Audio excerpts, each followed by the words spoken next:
Hello everyone, welcome to our Let's Play series of A.T.O.M RPG. I'm Colonel RPG as usual, and I'm very happy to have you here with me as we talk to this fellow over here. Oh, welcome to the City Hotel. Are you looking for a room?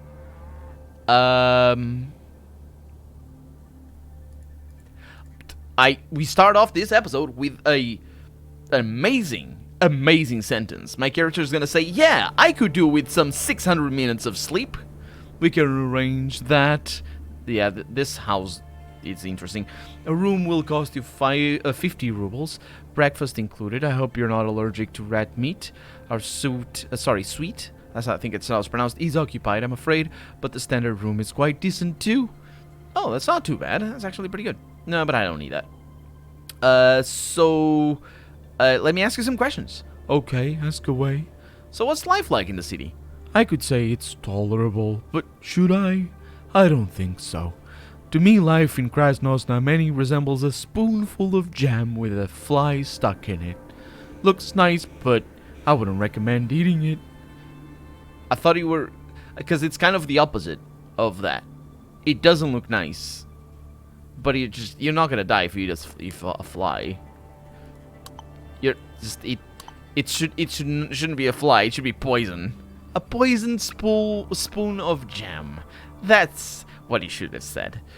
Cause I would eat a spoonful of jam with a fly in it. Yeah, I mean it doesn't look nice. It's probably not gonna taste nice too much. But you're gonna die. It's a fly. Which, like, what do you expect? I mean, unless like one of those horse flies that just has mutant things and whatever. I don't know. So yeah. So how did you end up a hotel owner? I don't know if he's a hotel owner. He's very gloomy. The first sentence is just like he's just. Ugh. My mother and I opened the hotel after the war. I wanted to leave it and walk the wasteland in search of my fortune, but mother insisted she needed my help, and when she died I ended up inheriting this burden. Where can I go now? My travels are over before they have begun. I wish I could ask you to join me. There's so many characters that I could just... Hey, come with me! But I'm gonna just say, why so sad? Why should I be merry? I live alone, hard up at times. I have no time to travel either. A couple of times I visited Fogalevka and Otradnoy. Even that was fun. This is no life. This is torture. Oh, he says even that was fun as if everything is fun to me. Even visiting Fogalevka and Otradnoy was fun. That's not what he means, though. I believe what he means is, my life is so boring that even Fogalevka and Otradnoy, which is normally terrible and boring, can be considered fun. But that's just me assuming that's the implication there. Anyway. This is no life for me. This is torture. One of these days... enough. One of these days. Have you heard any rumors? I've heard about a famous mutant hunter, Rivlin from Silesia. He has a magazine of silver bullets for mutants and simple lead bullets for gangsters and raiders. Must be an interesting person, that one. Yes, definitely not Geralt of Rivia. Absolutely, definitely not. Definitely not. The reference was a little bit too on the nose. The name is just, it is. The name makes it absolutely impossible to have any doubts there. Let's have a chat with this fellow over here. You see a huge guard near the room entrance. As you come closer, he blocks your path. He looks to me, I'm sorry, I'm a little bit, I'm doing prejudice, prejudice? That's not the word. What's the word? Stereotypes, that's the word. I'm using a stereotype here, but he looks to me like that sort of Russian gangster that forces a voice, forces a deep voice. And forced voices have different meanings in different parts of the world. As far as I know, there is a specific voice that if you want to be a badass in Russia, you need to make or want to make, and I don't know how to imitate it. It's really weird. It's like this. You talk like this. I can't make it. But if you ever play Stalker, you've heard some of the bandits do it, and I don't know if any like main characters do it either.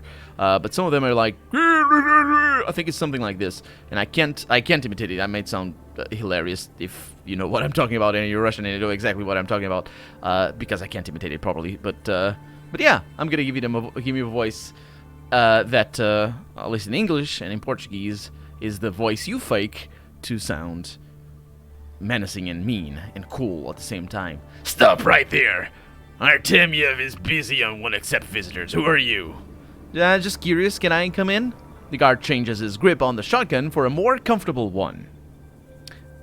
Which I don't know if it's meant to be menacing or less, because it's like you sit down on a chair to be more comfortable. It sounds less menacing. I don't know. The huge gun looks like a toy in his large hands. If you don't have any have business, you can't come in. Fine, as if I needed to get there anyway. I do need to ask you if you want to. Oh, that's that. Oof. I'm not gonna sell any waste paper. Oh no, wait a minute. So waste paper costs 15. First, let's see if he likes one Kasperamid. He does. He has decent prices. He has tobacco. He has shotgun rounds. Everything is fine. So I can't go in, you say? Let me save and go in. Locked. Unlock. Probably gonna be upset with me if I do this. Didn't do it. Oh, we have toilet paper. Nice. So there is somebody in there. Delovar is his name. Is that a Russian name?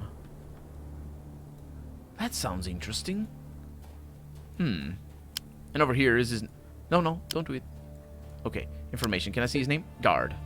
I can't see his name. Okay, well, moving on. This guy standing in front of you is a thin, tall man dressed in a police uniform. You assume he's a police officer, but I can only describe it as what I just said, because that's what the narrator says. He's moving his head left to right, looking at the street. When his gaze falls onto you, or upon you, rather, a scabrous grin appears on his face. Scabrous means deformed and ugly, I think. I'm not sure if the word scab comes from there. I'm pretty sure it doesn't. But I don't know if it could mean menacing. I don't know. He turns to you after his gaze falls on you while rubbing his hands. Hello there, comrade. What brings you to the city? Just taking a walk, I assume? Or maybe you're looking to sell something to the people of our good city. Do you have one of the... Yeah, the guards have different dialogue trees. Just taking a walk, listening to the local rumors. Do you have anything for me? Yeah, right. You wouldn't believe what kind of things we hear on duty every day. Take, for example, the story of the agronomist's lustful maid. They say there was this agronomist in the East. He made a fortune disinfecting the cornfields. In fact, his life was so good that he even hired a local homeless she-mutant to be his maid. What does maid? Sure. To clean, dust, do the laundry. But he didn't know that this woman, despite the fact that nature covered her body with scales and green skin, was, I suppose, because that's how English works, a real man-eater. And Shabnak, we're in pathologic. And what do you know? That's another question. A month ago, a month before, she was just his help. And then, because I suppose then, she was getting ready to be his wife. Wait a minute, what does man-eater mean?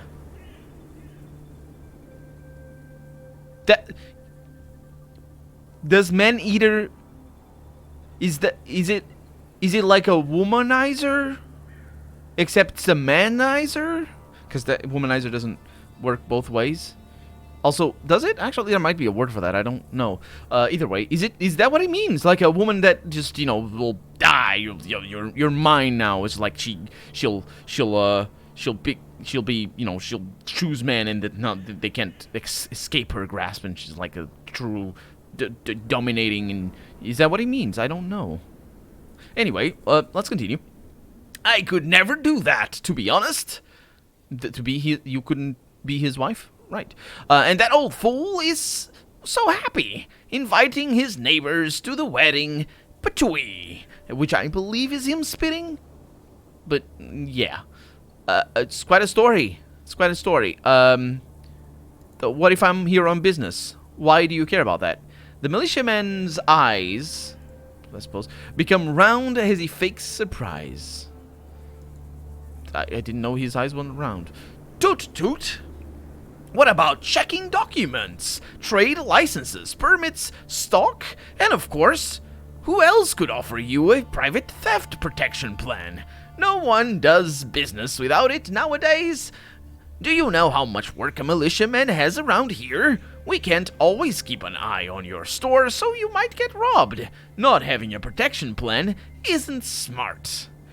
Okay, you need to figure out what private theft protection plan. That sounded to me, I don't like. Oh, oh, I see. I see what you mean. Yeah, but that is extortion. Thank God I'm just a gossip connoisseur. Am I? Not a merchant. Do you have anything for me? I've already told you all the rumors I know. The one. Sure. It's just I'd like to chat. How did you end up on the in the force, comrade? There were quite a few hungry years in my childhood. I had to steal. Not gonna lie. But no one is a saint. Once I used the real window to crawl into the apartment of an old, well-heeled man. Did he just really? I didn't say a real window. I was gonna say, what do you mean a real window? I just hallucinated it. I don't know where I anyway. Once I used the window to crawl into the apartment of an old, well-heeled man. I also don't know what that means. I think it's well off. I don't know what healed means. That might be dirty. Maybe like he was just, the man was like, he was smooth going, if you know what I mean. Who was rumored to have kept bundles of pre-war rubles under the floorboards. Are new rubles different? Maybe. I've searched all... I searched all of his house and didn't find any treasure. Just 200 rubles and a couple cans of beans. But when I crawled back out into the street, trying to catch my breath, you see, I was greeted by Afanasy Mikhailovich from our local police. He was tall, strong, stylish from head to toe. I fell for him immediately. Oh wait, that's not part of the story. His snout, all fat and shiny, with a wide smile that... Anyway, gun at his side shining in the rays of the sunset, and he didn't look at me as if I were some lowlife punk. No, he looked at me as if I were his son, with love, and then he said, in a really kind voice, 100 rubles, and it's like I've never seen you. Yeah, then you married him, I assume. And it was at that moment that I realized I wanted to dedicate my life to law enforcement so I could continue what Afanasy Mikhailovich started. It is very interesting that they never just call them by their first name, which I assume is cultural. Like, normally you just say what Afanasy started, or Mr. Mikhailovich. But no, he goes for that. And especially if they had Afanasy Mikhailovich, the Mikhailovich son, that's what he would use just then. It's quite a story. This guy's failed to see... Oh, wait a minute. Right. That's that, really. That's his story. Okay. Well, moving on then. We must continue exploring the town. And I'm pretty sure there's... Oh, didn't mean to do that. Pretty sure there's going to be more areas for us to go to. Let me just make sure... Oh, what's... No. Chickens! And a cow. Hello, Mr. Cow. Hello. Can't talk. I just wanted to... There it is. And over here we have a chicken. Indeed, a chicken. And beets. Or beetroots. I actually don't know the distinction. Or what any of that is, because language is difficult. Ooh. Little bit of a river over here. Oh, this is a huge boat. Who wants to put... Oh, pet? He said pet something. Maybe that's the brothel. Maybe that... Yeah, I might have mistaken the other place for a brothel, and it wasn't. Let's have a chat with this fella over here. The militiaman standing in front of you looks as if fate wasn't particularly kind to him. Or hasn't been particularly kind, and especially to his right ear. it does look like his right ear has seen better days. It's split. That's right, it's as if someone took a swing at it with a machete. However, most probably, it was a simple axe that did this damage. What is why? Why would you bother with that detail? It's just, how would I know? It's like, anyway, haven't noticed you. The man spits on the ground like a mobster and crosses his arms on his chest. This sounds like a joke, basically. It's like when he's like, you build up the twist. However, it was simple axe. It wasn't a machete after all. Haha. Doesn't it? It's weird. Anyway, What do you want? he asks. I wanted to. How is your service going? It's alright. As soon as I've learned that they were recruiting new militia officers here at Krasnoznameni, I immediately ran away from my gang. Shit, I meant to say I ran away from my village and got a job here to shake down the locals. I mean, to protect the law. Yeah. How did you manage to cut your ear like that? If it isn't a secret, these dialogues haven't been touched at all. It's quite obvious. There's yeah. Oh, that? It's a mistake. It was a mistake I made. Not without the. When I was young, you should have seen what I did to the other guy. Yeah, I suppose. How's your service going? It's all right. As soon as well, that's the one. Okay. Have you heard any interesting rumors? Have you heard about Dan? Dan is of the wall thing with a big name? Yes, I have. Smart guy, let me tell you that. He rose from rags to riches. Did he? I don't remember that being the case. I don't remember his story anymore. Either way, it's fine. Made Otranoy and all the others in the area work for him. Even here in Krasnoznameni, he's considered to be the kingpin. Respect, he shouts. Yeah, well, it's good. The character apparently very appreciative of somebody. Said something respectable man. Hello. Oh, right. I'll take that. No, I won't. Hi. In front of you is a man in his 50s, even though he looks much older. My God. Again. How do I know he's in his 50s if he looks much older? What? Like the other one was the other one flagrant time where this happened back in Otranoy was so weirdly phrased that I thought it was just like a mistranslation, but it's not. The narrator is literally telling me the actual and correct age of people. It's not my character that's judging this. Yeah. Anyway, I don't understand. Anyway, his sunken eyes, thin, motionless legs, and near constant dry cough are all signs of a serious illness. But the tattoos of weapons, military equipment, and abbreviations of pre-war divisions on his parchment-like skin tell a story of a past spent in the army. There shouldn't be a comma there. The sick man looks at you with a mix of surprise, fear, and disgust. He starts talking with a throaty falsetto. Everything will be fine in Krasnoznameni, Ambrose.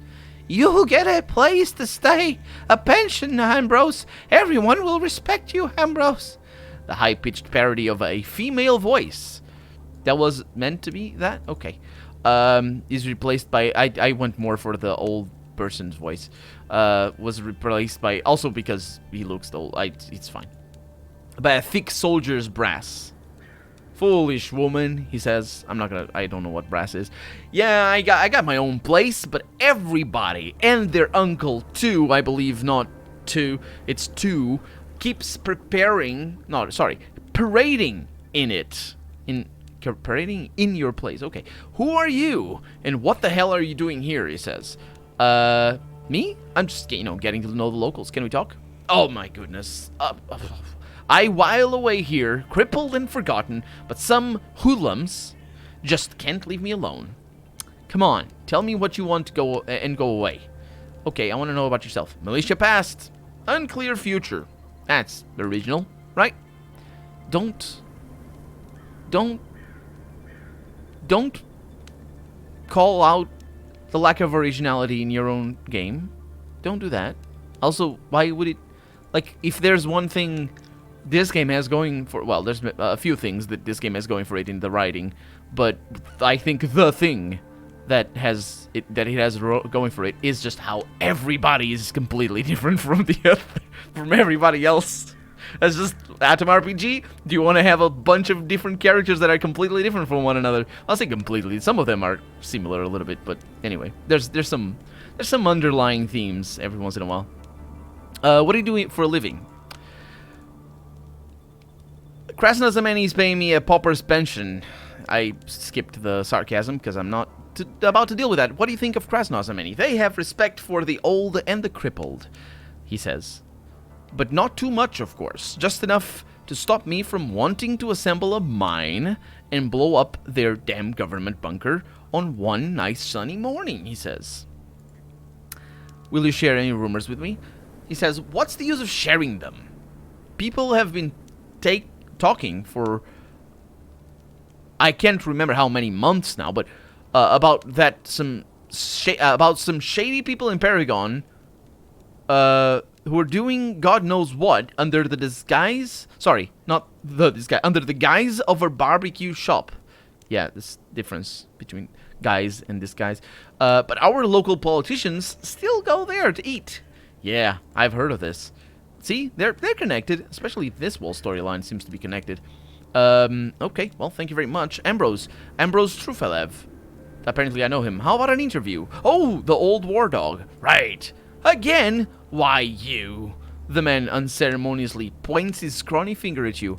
Another one. Another asshole came to dig up my glorious past. I already told the first journo to go fuck himself. Threw my urinal at him, as you do, because I carried on a chain. But after spending a third of my pension on buying a new one, I won't do the same to you. Listen, what we're going to do... Oh, that's... Okay, listen... No, come on. Listen to what we're going to do. Give me 100 rubles, and the story is yours. Okay, how about I pass a persuasion check? Sorry, personality. I want to learn from you, I'm gonna say. I want to know... There shouldn't be a comma there. I want to know what it takes to become a hero. Savior of the motherland, I will exclaim. Which is just a shout. It's a war shout. You do say that and people like you more.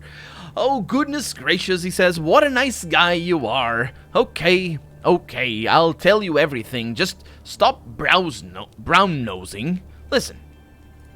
The man sniffs angrily, but gradually his eyes glaze over as if he's mentally traveling to the past. Well, as you know, by 1986 the Berlin Wall wasn't that flimsy concrete rubbish that they put there after the World War II. Interesting. He says World War II. Interesting. Anymore. Now, its height, in some places, reached 5 meters. Its width was expanded so much that 2 men could walk shoulder to shoulder atop it. The guys and I were ordered to guard a mere 100 meters of that construction. What could go wrong? It all started like an unusual West Germany approved love rally or whatever. It was all pretty standard. We want peace, we want union, the wall is bad, blah blah blah. At times I would even feel for those protesters. I was thinking, indeed, why do we care to hold on to this piece of the country? But it looks like for somebody loving beautiful speeches weren't self-expression enough. For somebody, you mean for someone? At some point, wait, oh right, he's saying that, you know, it stopped being peaceful and somebody through something or something. I don't know. At some point, Lesha Mamedov and I began noticing very serious people in plain clothes among the crowd of the peaceful protesters. They communicated with each other with gestures, and it seemed as if they were directing the crowd. They provoked the protesters to move ever closer to the wall. That was when Sereza Kulikov, our sniper, noticed that one of these people in plain clothes, apparently other people didn't have plain clothes. What did they have? What were they in uniform? Were they naked? I don't. Oh, anyway, these people in plain. One of them was carrying something under his trench coat. Maybe that's what plain clothes means, just a trench coat, because that's not plain clothes. Trench coat, I mean. And now and then he crouched down and was attaching this something to the base of a wall, not the wall, while hiding behind the hippies that surrounded him. And that is a callback to something that wasn't really implied, but the thing when he says love and beautiful speeches, what he means, he should have added that they were hippies before, so we could know that, and that would make sense for a sentence. Otherwise, it didn't really. But apparently, they were hippies in 1986, I suppose. Although this might be just him knowing about hippies 10 or 20 years later, and be like, oh, they must be hippies. They don't like war and destruction or whatever. It's whatever the wall represents. Let's see. I need to ask, what was it? It was C4, he says. After that, everything went to the dogs. I remember it second by second. First, Kulikov neutralized the man with the explosive because he saw him attaching the detonator already. Which is very interesting. Right after that, one of the agents in plain clothes killed Kulikov with a shot from a gun concealed in his sleeve, right from the center of the crowd.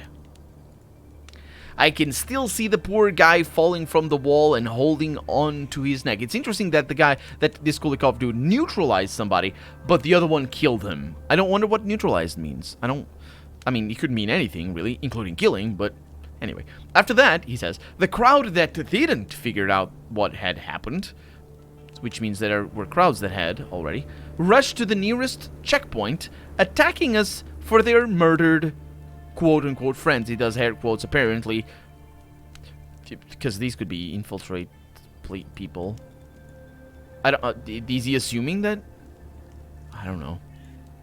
By that time, I had already got out a megaphone, switched on a siren, started convincing citizens not to respond to the provocation. All that. I had already done that. They began shooting at me from inside the crowd and from the rooftops of the surrounding houses. I barely managed to hide from the bullets. I don't know what special unit was in charge of the operation, but they had it all figured out. As the shooting started, a group of people broke away from the crowd of protesters and took down the checkpoint's gates. Then several explosions happened. Evidently, Kulikov had neutralized, again neutralized. They have rubber bullets in their snipers. Only one bomber out of many. Everyone was scattered. Oh, there were many bombers. That sounds... There's a lot of redundancy there. If one gets killed, you got more C4. Also that...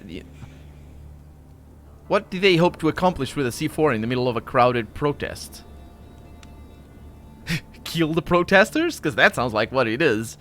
Anyway, but I don't understand exactly. So I need to ask, what happened next? When I came round, a good 50 meters of the wall had turned into dust. People were running from one side from the East Germany to hide in the West Germany. The militants from the West Germany broke into our side and were disappearing in the city that was mad with panic to facilitate their allies' planned invasion. A few days later, as a response to the shooting of the peaceful protest, that's quotes, he did quotes, East Germany was invaded by the NATO troops that were heretofore not mentioned in this whole affair. They even had videotapes of someone from our part of the wall firing at the crowds from a machine gun. They were firing from a machine gun, not with a machine gun. Diplomacy proved to be the opposite. I said they were firing. I meant to say they were firing with a machine gun rather than, yeah. Diplomacy proved to be powerless, especially after we killed them. But anyway, the war engulfed the whole world, and that's it. I suppose that is. As far as I know, this wasn't the only such fight, says Lenin. Maybe it wasn't. I'm just a soldier telling you what I saw. That's a weird conclusion. Wait a minute. So the... Wait a minute. What the heck? Wait. So... What? Wait. Wait. What conclusion... The militants from the... Well, that's about the machine gun thing, I think. Where's the from machine gun bit?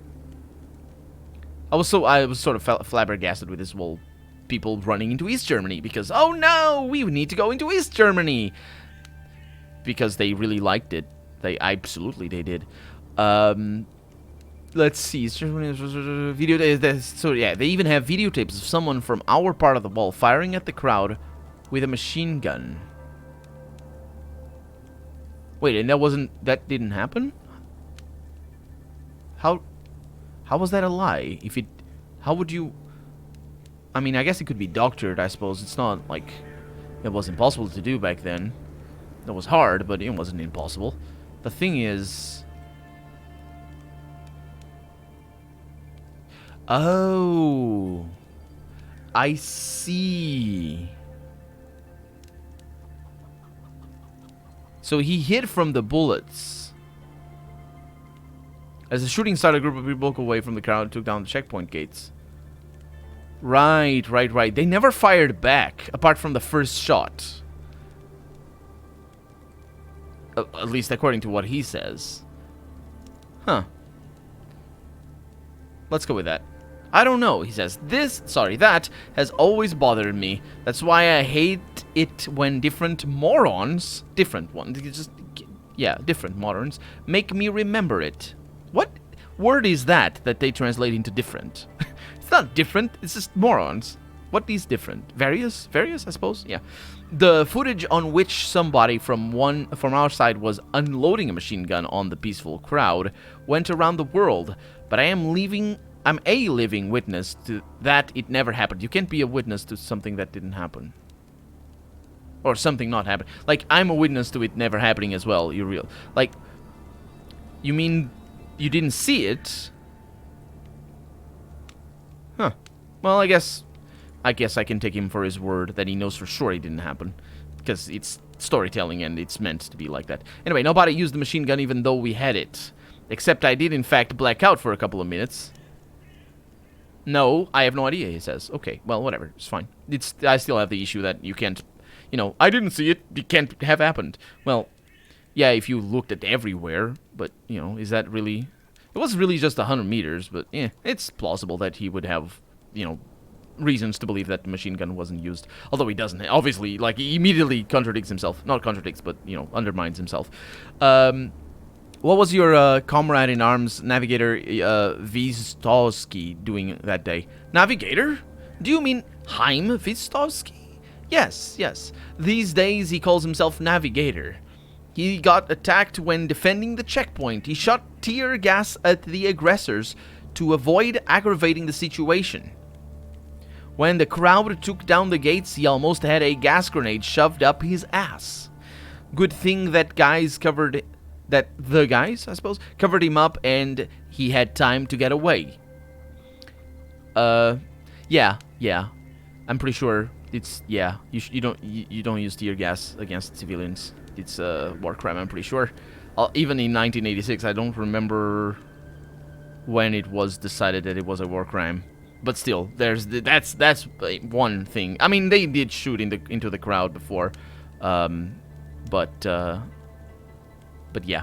So that would always result in this situation. I still find it weird that they would bomb the wall right next to the protesters.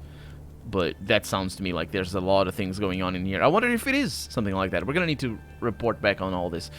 What was your comrade in arms, Sergei Maslov, doing that day? Maslov? I don't remember him. I didn't have anybody with that name. Huh. Okay, thank you for sharing. I'm not thanking you for prying this awful thing out of me again. Be kind. Let me leave what's left of my life in peace. Well, I guess I'll let you. But not right now. I'll let you next episode. For right now, I'm Colonel RPG, and this has been Atom RPG. I really hope you've enjoyed it. And if you did, go ahead and leave a comment. Like the video if you want to see the next episode come out sooner rather than later. But above all, thank you so much for watching, and I hope I'll see you next episode. Bye-bye.